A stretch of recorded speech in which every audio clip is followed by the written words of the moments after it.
El Señor esté con ustedes. Lectura del Santo Evangelio según San Juan.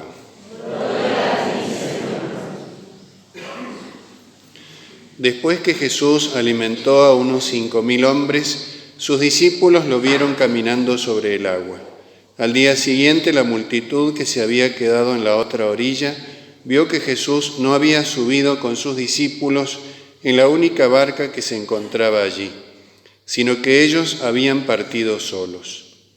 Mientras tanto, unas barcas de Tiberíades atracaron cerca del lugar donde habían comido el pan, después que el Señor pronunció la acción de gracias. Cuando la multitud se dio cuenta de que Jesús y sus discípulos no estaban allí, subieron a las barcas y fueron a Cafarnaúm en busca de Jesús. Al encontrarlo en la otra orilla le preguntaron: «Maestro, ¿cuándo llegaste?». Jesús les respondió: «Os aseguro que vosotros me buscáis no porque visteis signos, sino porque habéis comido pan hasta saciaros. Trabajad no por el alimento perecedero, sino por el que permanece hasta la vida eterna, el que os dará el Hijo del Hombre, porque es Él a quien Dios, el Padre, ha marcado con su sello». Ellos le preguntaron: «¿Qué debemos hacer para realizar las obras de Dios?». Jesús les respondió: «La obra de Dios es que creáis en aquel que Él ha enviado». Palabra del Señor. Gloria a ti, Señor Jesús.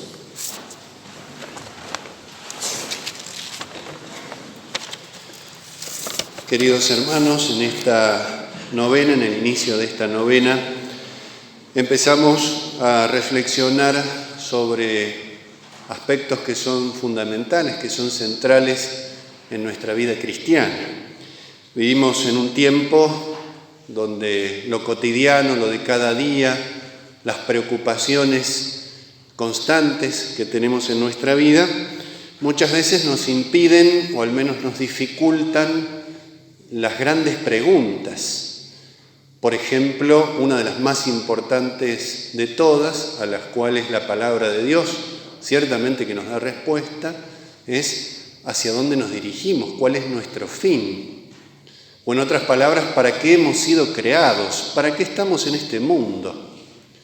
Una pregunta que debemos hacernos con frecuencia, y creo que el inicio de la novena es una oportunidad también privilegiada para hacerlo. Este tiempo especial para dedicar a nuestro corazón, nuestra alma, nuestra vida entera a esta devoción al Cristo de Renca.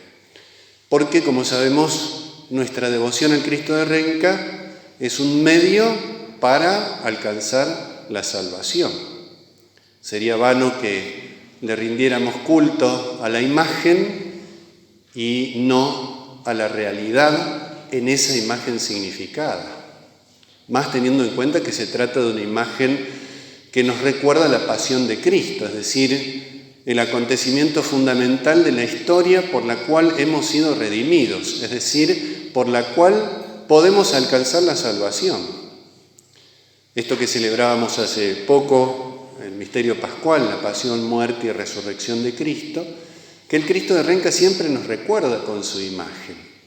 Pero no para que sea algo del pasado, algo que sucedió hace mucho tiempo y nada más, sino porque es presente, es actual, es aquí, es ahora. Nuestro Señor quiere habitar en nuestro corazón, quiere derramar sobre nosotros cada día su misericordia. ¿Para qué? Para que alcancemos el fin para el cual hemos sido creados, que es la patria celestial. Para eso Jesucristo vino al mundo, padeció y murió por nosotros. Y eso creo que es lo que nos recuerda, evidentemente, esta imagen tan particular y esta devoción tan particular. Que el Cristo de Renca sea este centro, este foco de nuestra atención durante estos días especialmente, pero que lo sea siempre recordándonos nuestro fin. Preguntándonos frente a esta imagen, ¿por qué Jesucristo está allí? ¿Por qué hizo lo que hizo? Y lo hizo por nuestro bien, y no por cualquier bien, sino por el bien más importante de todos, que es darnos la gracia en esta vida para que un día alcancemos la salvación. Y por eso cada tanto es bueno preguntarse, detener un poco la vida, las preocupaciones cotidianas y tener esta preocupación. Es una palabra que es muy interesante también, a la cual nosotros le damos un sentido un poco restringido, preocuparnos. Cuando uno está mal por algo, estás preocupado por algo. Esa palabra la usamos cuando hay algo malo, una amenaza, una enfermedad, una situación difícil, algo que nos ocupa con intensidad nuestro pensamiento, hasta el punto de que casi no nos deja ver otras cosas. Pero la palabra preocupación literalmente es ocuparse antes. No dice que eso de lo cual nos tenemos que ocupar sea necesariamente malo. Preocuparse es ocuparse antes. Y las preocupaciones de esta vida, que tienen muchas veces este sentido negativo, no deben ocupar el lugar de la preocupación fundamental. Es decir, ocuparnos acá, en la vida, en lo de todos los días, en nuestro trayecto por el mundo, ocuparnos ahora de lo que vamos a recibir después. Preocuparnos de nuestro fin, preocuparnos de la salvación de nuestra alma. Esa debe ser la preocupación más importante, y no porque tenga un sentido negativo, sino todo lo contrario.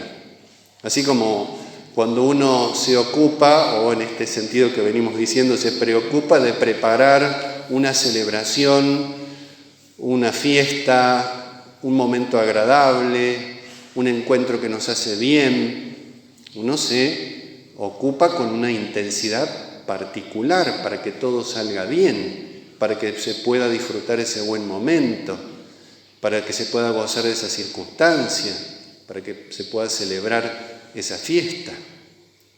Esta es la preocupación a la cual el Señor de Renca nos invita.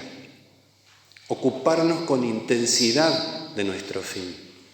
Así como nos ocupamos con intensidad de muchas cosas, que esta no sea la última, que no sea una más. Entre todas las cosas que hacemos, entre todas las intenciones que tenemos, las tareas que realizamos, los problemas que a veces atravesamos, las dificultades que nos asedian, entre todo eso, la preocupación por salvar nuestra alma no puede ser una más. Y mucho menos puede ocupar un lugar secundario o postergarla. Porque es hacia donde vamos. Y hacia donde vamos le da sentido a todo lo que hacemos. ¿Qué hizo Jesucristo? Jesucristo vino al mundo, como nos recuerda el Cristo de Renca, como lo hemos vivido en la Semana Santa, como se actualiza en cada Santa Misa. Él vino para darnos la gracia, es decir, para que un día podamos alcanzar la patria del cielo. Nos ofrece un camino. Nos dice aquí el Evangelio de hoy, que tiene lugar después de la multiplicación de los panes, todos buscaban a Jesucristo. Todos estaban preocupados por Jesucristo. ¿Pero por qué? Porque les había dado pan, porque había saciado el hambre física y había sido gratuitamente. Lo buscaban por eso. Y Jesús se los explicita. Os aseguro que vosotros me buscáis no porque visteis signos, sino porque habéis comido pan hasta saciaros. Y acá viene el centro de este evangelio que leemos hoy. Trabajad no por el alimento perecedero, sino por el que permanece hasta la vida eterna. No quiere decir Jesucristo que no tenemos que trabajar por el alimento de este mundo. Quiere decir, en el lenguaje del Señor, en el lenguaje bíblico, quiere decir que lo fundamental, lo que no puede faltar, lo que no puede dejarse de lado, es trabajar por el alimento de la vida eterna, que es, por supuesto, en un sentido muy específico, la Eucaristía. Pero nos dice eso, en otros términos, ya que hemos tocado ese tema, preocúpense sobre todo por alcanzar la vida eterna. Porque todo lo demás, tarde o temprano, se termina. Lo bueno, lo malo, todo se termina. Nos dice el libro del Apocalipsis, una de las bienaventuranzas que tiene: bienaventurados los que mueren en el Señor, porque sus obras los acompañan. No las cosas materiales, sino el bien que hemos hecho. Eso sí nos acompaña, eso tiene valor ante Dios. Y entonces Jesucristo nos invita a vivir un camino de santidad. Dios ha venido al mundo para ofrecernos la salvación. Y lo hace de dos maneras fundamentales. Una que podemos llamar los medios ordinarios de salvación. Dios nos ayuda, nos da todo lo necesario, nos enseña el camino, fortalece nuestro espíritu para que alcancemos la salvación. Acá Jesús menciona el caso de la Eucaristía, sacramento culminante. Pero hay un camino ordinario de salvación y hay un camino también extraordinario de salvación. Dios puede salvar, porque es omnipotente, al que Él quiera, en cualquier circunstancia. Dios puede hacerlo. La salvación de Dios no queda restringida a una manera concreta. Dios puede salvar, es decir, llevar al cielo a cualquier persona, en cualquier circunstancia, en cualquier momento. Pero ese es un camino extraordinario. El camino ordinario son los sacramentos. Y nosotros tenemos que recorrer el camino ordinario, porque es el camino que Jesucristo nos invita a recorrer. Como si nos dijera, si quieres alcanzar la salvación, el camino es este, tienes que hacer esto. Y ese camino ordinario, en ese camino ordinario que tiene muchas características, uno de los centros principales es la vida sacramental. A lo largo de estos días de la novena vamos a ir reflexionando sobre cómo los sacramentos inciden en nuestra vida. La importancia que tienen, pero no solo como algo que se recibe en un momento, como un acto concreto, sino la incidencia que tienen a lo largo de toda nuestra vida, en toda circunstancia. La vida cristiana no es solo recibir sacramentos, la vida cristiana es vivir sacramentalmente. Este tema lo vamos a ir profundizando a lo largo de los días, viendo cómo cada sacramento tiene repercusiones más allá del momento puntual en el cual lo recibimos. Y ese es el camino ordinario de la salvación. Jesucristo nos invita a que recorramos ese camino.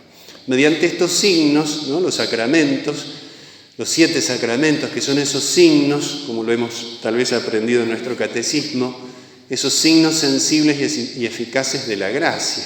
Los sacramentos son signos visibles, perceptibles. Si nosotros hemos asistido a un bautismo, por ejemplo, vemos el agua que se derrama sobre la cabeza del niño, el sacerdote pronuncia unas palabras, lo podemos ver, lo podemos escuchar, o la Santa Misa, vemos, ¿no?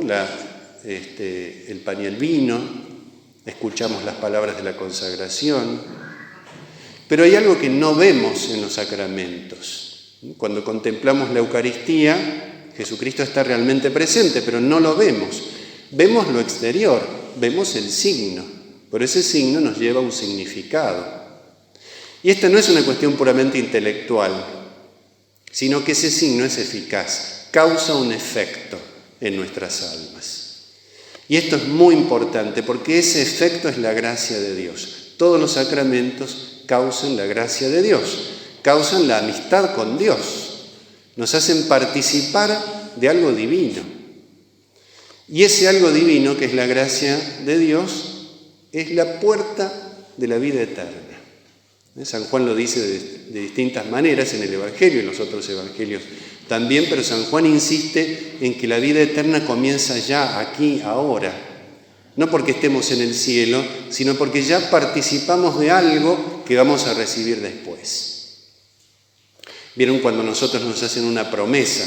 Alguien que cumple la promesa, alguien que es confiable, alguien que es creíble, nos promete algo y ya empezamos a gozar de lo que nos van a dar, aunque todavía no lo tengamos.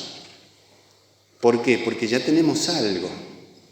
En el caso de los sacramentos ya tenemos algo, tenemos la gracia de Dios. Por eso la vida cristiana es sacramental. No existe vida cristiana al margen de los sacramentos, que a veces son defectos que nosotros, dándonos o no dándonos cuenta, tal vez cometemos y que tenemos que corregirnos. Pero no solo corregirnos porque haya que corregirse o porque no quede más remedio, sino porque nos estamos perdiendo en el camino.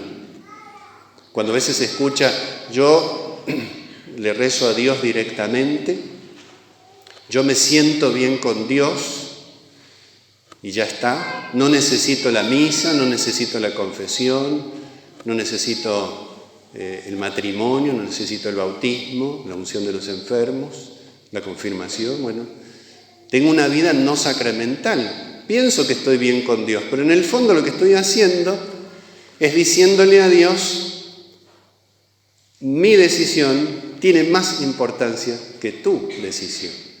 Y Jesucristo murió por esto.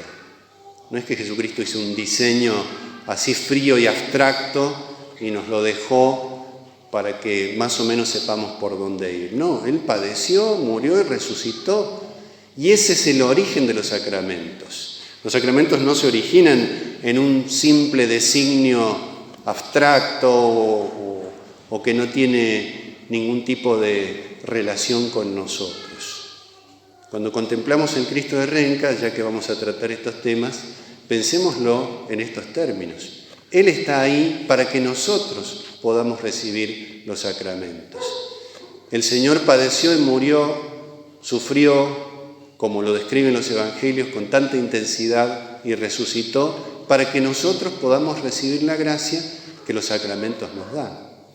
Y por eso le vamos a pedir ya desde el primer día de la novena al Señor que nos ayude para disponer nuestro corazón a recibir su palabra, a descubrir el sentido verdadero de la devoción que le tenemos al Señor de Renca, que nos conduzca a la realidad representada en esta imagen. Que recibamos entonces su sangre salvadora, que abramos nuestro corazón a Dios, que abramos nuestra inteligencia para que podamos comprender y vivir mejor y amar más todavía este gesto inmenso, infinito de la misericordia de Dios que vino al mundo para derramar su sangre por nosotros, para que un día nosotros podamos alcanzar la patria del cielo. Pidámosle al Señor que nos conceda esta gracia, pidámoselo con mucha humildad por intercesión de María Santísima. Que así sea.